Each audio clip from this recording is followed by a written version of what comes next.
Today's video is kind of a review. This is my thoughts of the FX30 coming from the A6500.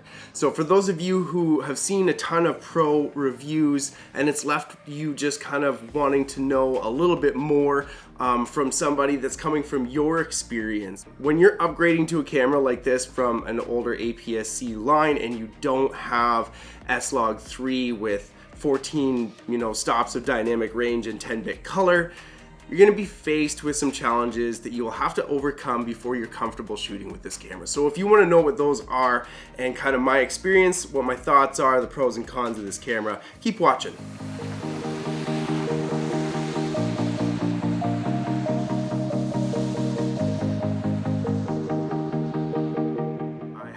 The opportunity to do a lot of test shooting over the last 2 months. I didn't really think about story or creating too many vlogs or anything. I just wanted to get my hands on this camera and understand how it operates before I start taking on daily vlogs and that type of thing. The setup that I am filming on right now, the FX30 with the Sony 16 to 55 millimeter. I got the Tiffin Black 1/8 Pro Mist filter and a variable ND on top. My first days with this camera, I was really just concerned about what it was like to shoot with S-Log and how well this new active stabilization worked. I wanted to see if that makes a difference having IBIS with electronic stabilization. And yes, I know everybody's talking and raving about Catalyst Browse. I don't want to have to go through the whole steps of putting it through software before and converting the file before I actually get it into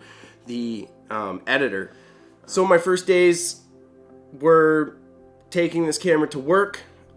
Just on the ride at carpool, and the first day was like seriously foggy, so it was a very flat scene. And then on the way home, it was dark, and I got those like night street lights. So I ended up with like two very different scenarios. Helped me right away get into when I was editing, finding out what S-Log3 is capable of, and let me tell you.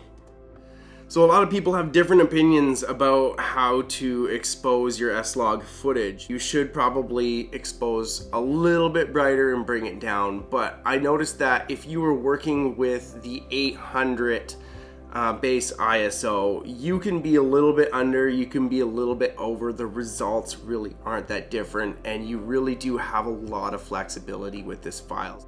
Just make sure that you come close with your zebras when they are showing, and then you could be a little bit under and over from there. When you're working with the 2500 ISO, the second base ISO, you must make sure that you were a little bit over. I noticed that if you were like 10% under, it's gonna be hard to get it to look like the rest of your footage to match that skin tone. Don't underexpose that at all. You're better off to just keep it in 800 and lift up your shadows. And that being said too, they told you when this camera came out, Sony told you that there's practically no difference between 800 and 2500. Not true. They are very close, they are very similar. Maybe in dynamic range they're like identical, but there is a little bit more noise, and that's why I'm saying you have to work this way. Like you can't get the same color out of your shadows when you're bringing it up, and then when you bring it up too much, like these night scenes that I shot, you will get some noise when you're pixel peeping. On your typical laptop or phone display, nobody will probably notice.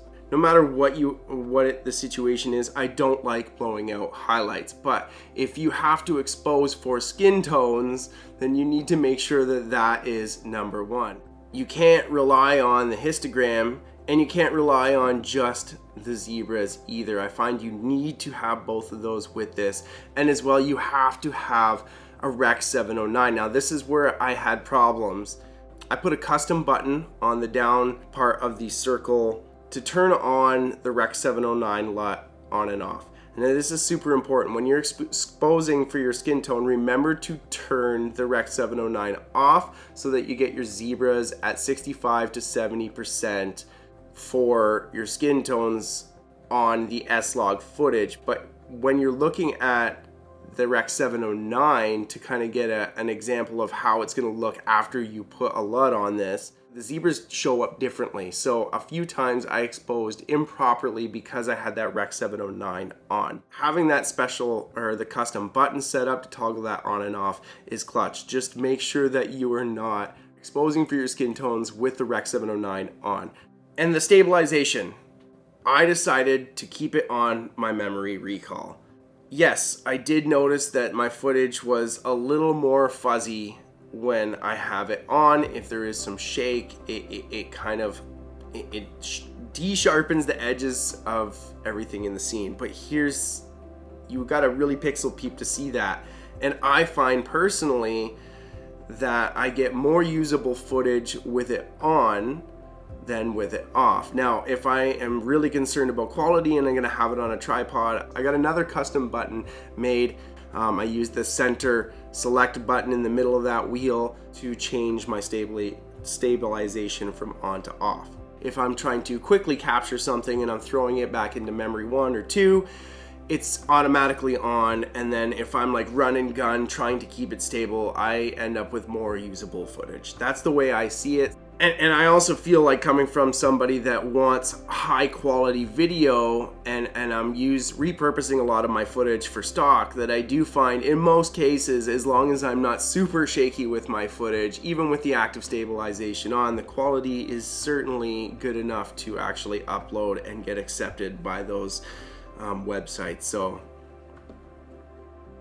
it is a dream to work with these files, but you really have to know what you're doing. I will say my biggest challenge is not this camera, but working with Final Cut Pro. I really struggle with the color curves and all of that in Final Cut Pro.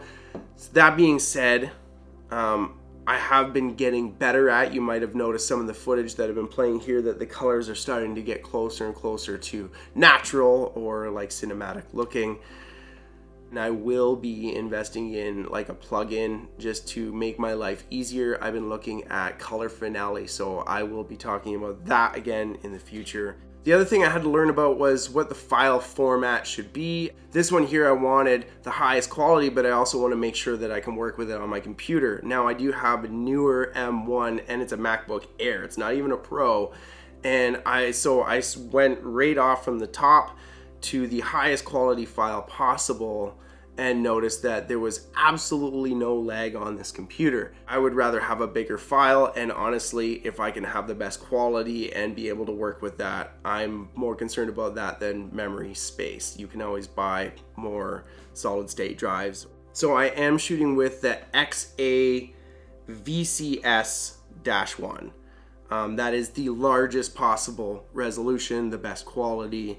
And if you have a computer that's easily like a MacBook Air 1, I'll let you know right now, it runs fine. It's great. There was a lot of challenges, but I overcame them pretty quickly. 2 months in, I feel really comfortable with this camera. I like how this camera forces you to think a little more like a filmmaker. It's set up in a way that you have to use it that way. There is no auto white balance when you're shooting in the cine modes, and when you are shooting in those cine modes, you're forced to think about now your exposure in its entirety plus white balance and all that before you going into it, instead of just putting everything in auto and shooting like every other person on the planet shoots their vlogs. Now you're actually thinking about all those steps before you hit record. So I like that about this camera. I don't see it as a con. If anything, I really don't see many cons about this camera. I will say that might be the one con about this camera, is like, why create a body that's sturdy like a cage and has mounting holes, but you can't even like just put a simple NATO rail on the side of it or something. I don't think the holes are set up right. I find the way they created it limits your ability to build your camera rig right off that camera. Like, you still kind of need a cage or a system to go with it to really accessorize this. My final thoughts: it is a good body, it is a good grip, a good size, a good weight, and you can't go wrong with the 14 stops of dynamic range with 10-bit color. and a dual base ISO in an $1,800 camera. Everybody keeps saying that. Now, if you're Canadian, with the conversion and shipping and taxes, it's closer to $2,800, just so you know. But so for $3,000, you cannot find another camera that does all of this.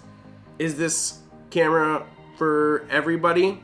No, but if you're looking at something that's going to be quality for a good price, you can't beat it. That's the way I see it. If you have any questions, put in the comment section below. And I just can't wait to play more with this camera. I hope you enjoyed it. Peace.